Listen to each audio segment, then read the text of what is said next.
পাকিস্তানিদের চিকন বুদ্ধি দেখুন। ভারতে সুগার কেন ওয়েস্ট সাপ্লাই করার জন্য এক অভিনব কৌশল অবলম্বন করছে পাকিস্তানি এক্সপোর্টাররা। এই যে বড় ট্রাক্টরগুলোকে সুগার কেন ওয়েস্ট নিয়ে ধাক্কা দিয়ে আরেকটি ট্রাকের পাহাড়ের উপর উঠে যেতে দেখছেন, এটা কিন্তু রীতিমতো খুবই ঝুঁকিপূর্ণ এবং ভয়ঙ্কর একটা কাজ, কিন্তু নির্দ্বিধায় প্রচন্ড আত্মবিশ্বাসের সাথে এই কাজটা পাকিস্তানি ট্রাক লোডাররা করে থাকে।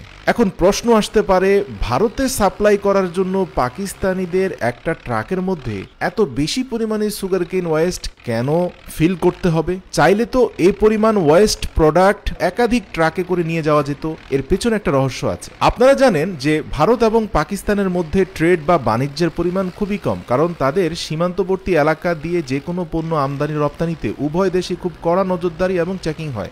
একটি ট্রাক পাস হতে পুরো একটি সপ্তাহ অনেক সময় লেগে যেতে পারে। প্রিয় দর্শক, এই যে লরিটি আপনারা দেখতে পাচ্ছেন বিশাল আকৃতির, এটা মূলত পাকিস্তানের পাঞ্জাব প্রদেশের। এখান থেকে সুগার কেন ওয়েস্ট চলে যাবে ভারতের পাঞ্জাবে। তো যাতে একটা লরিতে খুব বেশি পরিমাণে মাল সামানা লোড করা যায়, তাই লরির দুপাশে খুব ভারী এবং হেভি ওয়েট নিতে পারে এরকম স্টিলের ইস্পাতকে কিছুটা ব্যান্ড করে প্লাস্টিকের সাথে জুড়ে দিয়ে একটা ফেঞ্চ বা বাউন্ডারি তৈরি করে দেওয়া হয়। এটা পুরোটাই কিন্তু কাঁচা হাতের ম্যানুয়াল কাজ। এরপরে দেখতে পাচ্ছেন যে বিশাল ইন্ডাস্ট্রি থেকে বের হয়ে আসা সুগার কেন ওয়েস্ট বা শুকনো আখের চূর্ণ, সেগুলো একটা ট্রাক্টরে করে বিশাল বড় পাহাড়ি সুগার কেনের ওয়েস্টের উপর থেকে ধাক্কা দিয়ে দিয়ে লরির মধ্যে লোড করা হচ্ছে। তো এই পুরো প্রসেসে আপনি দেখতে পাবেন যে মাঝে মাঝে এই ট্রাক্টরগুলো লরির উপরে সুগার কেন সহ চলে আসছে, যেটা খুবই ঝুঁকিপূর্ণ এবং ডানে বামে অসংখ্য লোক কাজ করছে। যে কোনো মুহূর্তে যদি নিচের বাউন্ডারিগুলো স্লিপ করে ছিঁড়ে যায়, তাহলে ট্রাক্টর সহ এই মানুষগুলো নিচে চাপা পড়বে। কিন্তু তারপরও নির্দ্বিধায় তারা এই কাজগুলো করে।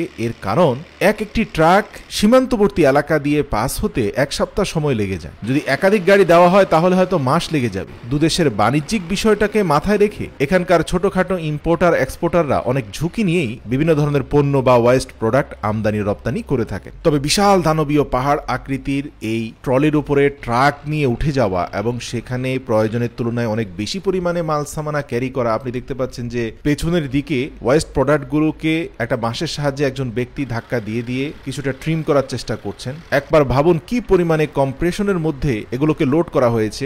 একে তো ট্রাক্টরটা উপর দিয়ে পরিচালিত হয়ে এগুলো কম্প্রেস হয়েছে, তার উপরে প্রয়োজনের তুলনায় অনেক বেশি পরিমাণে সামানা উঁচু করে রাখা হয়েছে। যে কোনো দিকে ডানে বামে কিছুটা পরিমাণ কাত হয়ে গেলে পুরো গাড়ি সহ দুর্ঘটনার শিকার হতে পারে। কিন্তু তাই বলে কি এক্সপোর্ট ইম্পোর্ট বন্ধ থাকবে ভারত পাকিস্তানের? তা তো হতে পারে না। আর তাই তো জীবনের ঝুঁকি নিয়ে এই বিশাল কর্মযজ্ঞ চলতে থাকে প্রতিনিয়ত। প্রিয় দর্শক, এই যে তুলার ফার্মটি দেখতে পাচ্ছেন, এটাও কিন্তু পাকিস্তানের পাঞ্জাবের একটা অঞ্চল, যেখানে শত শত হেক্টর জমির উপরে চাষ করা হয় পাকিস্তানের বিশ্ববিখ্যাত কটন বা তুলা। আপনারা জেনে অবাক হবেন যে পাকিস্তানের আবহাওয়ায় তুলা উৎপাদন সবচেয়ে ভালো হয়। তুলা গাছে বিশেষ কোনো পরিচর্যার প্রয়োজন হয় না। গাছ রোপণ করে ফল আহরণের সময় এসে ফল আহরণ করলেই হয়। আর যেহেতু পাঞ্জাব প্রদেশের অঞ্চলগুলোতে বছরের অধিকাংশ সময় বৃষ্টিপাত খুব বেশি হয়, তাই এখানে ফলনও খুব বেশি হয়। দেখবেন বিশাল বড় বড় ফ্যাক্টরিতে তুলোগুলোকে সংগ্রহ করে এনে এগুলোকে আরেকটা মেশিনের মাধ্যমে কম্প্রেস করে রাখা হচ্ছে। এই যে লোহার তার দিয়ে কম্প্রেস করা হয়েছে, এই তারগুলো ছুটিয়ে ফেললে এই বস্তাটা ফুলে ফেপে